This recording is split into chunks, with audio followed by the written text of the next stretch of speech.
Today on ELN Morning. The town of Elon is looking for a new manager. I'm Maeve Ashbrook, and coming up, I'll let you know a progress update on the search. Farm to table, behind the scenes of Elon's exclusive dining experience. And bouncing back, find out how this thrift store is giving more than clothes a second chance. Today, November 7th, 2019. This is ELN Morning.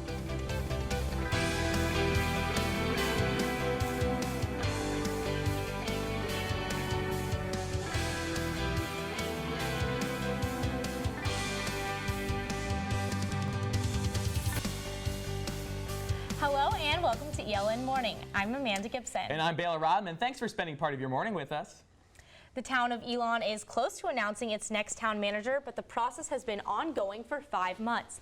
The town has offered the position to one of its 3 final candidates.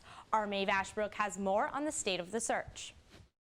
If you think of a corporation that has a board of directors, and the board of directors would be the same thing as the town council, and the CEO that would work for a corporation is the job of a town manager. And a town manager is just what the town of Elon is looking for.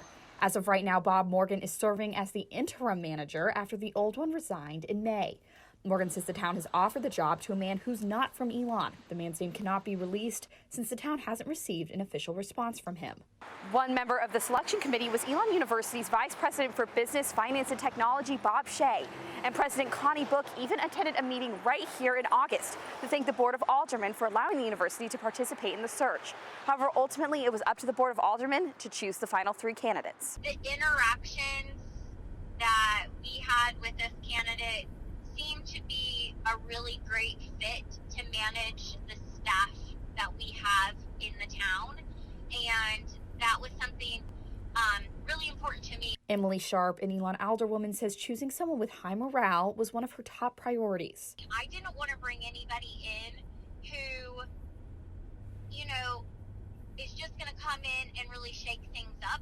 And whether or not the current offer is accepted, Morgan's advice to the new manager remains the same: to enjoy Elon. Elon's a wonderful community. I really enjoyed working here. Maeve Ashbrook, ELN Morning.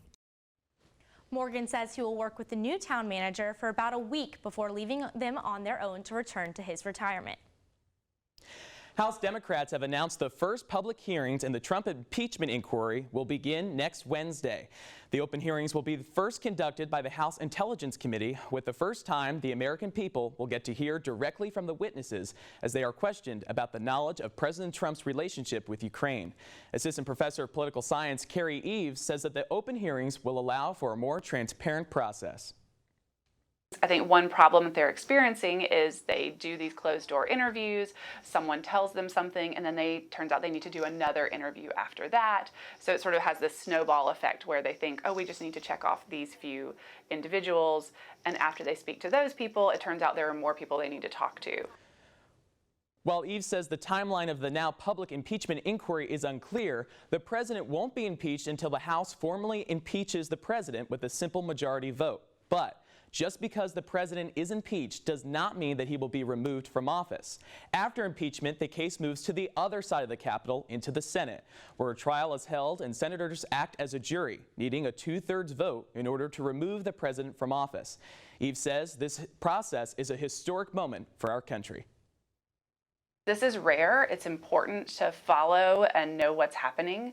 It could have important implications going forward for the 2020 election as well. So students should be paying attention because this is a rare moment in sort of political history. Andrew Johnson and Bill Clinton are the only 2 presidents to have been impeached. An impeachment inquiry was opened into Richard Nixon, but he resigned before formal impeachment. Elon's MMR vaccine clinic ended earlier than expected yesterday after running out of doses of the vaccine. The Alamance County Health Department administered more than 500 vaccines yesterday alone, with the wait stretching longer than 2 hours. For senior Brendan Duff, it was worth it.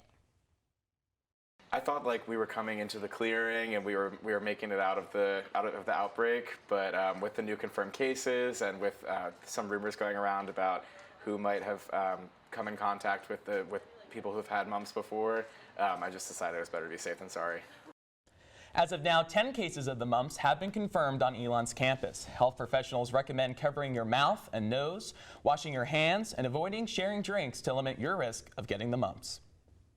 Elon Dining recently partnered with a new protein provider, Joyce Farms. To showcase their partnership, they had one of their monthly pop-up farm-to-tables yesterday. Take a look.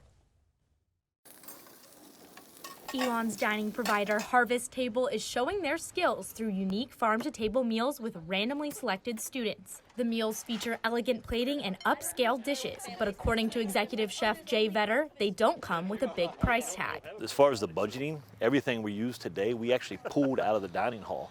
So it's really, it's no value added. Vetter says these pop-up meals are about getting feedback from the students and to help them make memories. Everything kind of is built around the family table, right? And I think our goal is the takeaway for the students is for them maybe 10, 15, 20 years down the road to think back and have these memories of their experience at Elon and think back to what an amazing meal, and I got to meet new friends, and who knows what kind of connections they make. For one student, these farm-to-table lunches were on her Elon bucket list. And despite having class during the lunch, she made it a priority to be there. And I emailed my professor and I explained that it was a bucket list item. And he was like, you know, you gotta go. Like, go ahead, like, it's fine, see you next week. I've told everyone I know. I told my mom, I told my dad. We texted all of our friends about it yesterday. So I feel pretty special. For other students like senior Andrew Kleiner, it was the first time trying to get here. But the excitement was not lost on him. It's kind of like in Harry Potter with the sorting hat when he gets placed in Gryffindor. It feels a little bit like that. Senior Hannah Webster says she's touched that Dining Services is taking the time to interact on this level with the students. I feel really cared for. They still do want to take that initiative to hear from the people that are eating their food. And while the chefs finished cooking, the conversation was just starting. Baylor, I actually got to sit down, and let me tell you, the food was so good. It looked delicious. I mean, do you have any leftovers? I ate it all. Oh, no. Oh, well. I'll have to go next year. But still to come, a Hindu holiday welcoming the entire Elon community, featuring song, dance, and some good food. A chilly start to your Thursday morning. Coming up, I'll tell you if these cold temperatures are here to stay. It's known as the Festival of Lights. The Hindu holiday Diwali, celebrated with the lighting of candles, food, and worship, was held at the Truett Center last night. For freshman Abani Kudali, it was her first time celebrating Diwali without her family.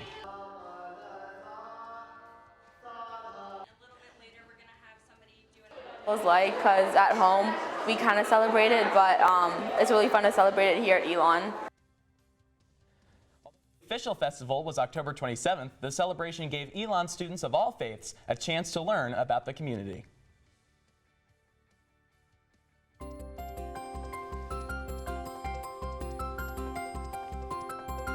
Well, Baylor, that chill is in the air, and I could not be happier about it. Yes, absolutely. So excited for that season. ELN's Brian Ray is live outside under the Oaks. Brian, good morning. Good morning, Baylor and Amanda. Well, we had a chilly start to our Thursday morning, but luckily for us, it's going to warm up to be about 67 degrees, so not going to stick around for very long, but unfortunately tonight there are a chance of showers that are likely and winds up to 26 miles per hour, so you may want to think about staying in and grabbing a blanket while all that's happening outside. Looking at our week ahead, lots of sun, but look at those lows, some of them in the 20s, so this chilly November weather is definitely starting to kick off. Looking ahead, we have a sunny weekend with a cooler start to Friday and Saturday with highs in the 40s and lows sitting in the 20s, but those temperatures will come back up on Sunday with a high of 60 and a low of 38. And looking at the start of next week, there are a chance of showers Monday night into Tuesday, so unfortunately that sunny weather is not here for very long, but we're happy to have it while it's here. Baylor and Amanda, back to you. Brian Ray live outside under the Oaks. Thank you. For one thrift store 10 minutes from Elon's campus, it doesn't matter where you come from. Instead, it's about where you go. Our Ashley Moran tells us more. When you walk into a thrift store, you might be expecting to find some new clothes. But at Trollinger Treasures, you might just find a second chance. At least that's what manager Lisa Hawley says. The store teams up with a recovery program at Residential Treatment Services of Alamance, or RTSA, to give alcoholics and addicts another shot at life. And Holly says the process isn't easy. We make mistakes, but if we pick ourselves up, we're useful. Through the program, she's seen major transformations. And they're just like rack of bones, and they've been on the streets for a long, long time. And we actually have people that come in to the program from the hospital with nothing on but a hospital gown. So they're able to come, and we're able to send them clothes while they're in our detox program. For Executive Director of RTSA and Trollinger Treasures founder Ron Osborne, it's the success of the volunteers that makes the store better. This month looks like it's going to be the best month we've ever had. And even though the program isn't perfect, Holly says a second chance is the real treasure. But you're always glad when you don't see them anymore and they go to work. You're glad when you see them to come in and shop, but you're also really glad there's like, hey, you got a job. You know, you get back on your feet. Ashley Moran, ELN Morning.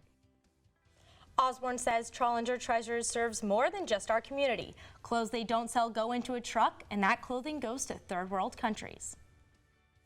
Well, that's all the news we have for you today. Thanks so much for watching. For when we are not on the air, check out our website and follow us on social media at Elon News Network.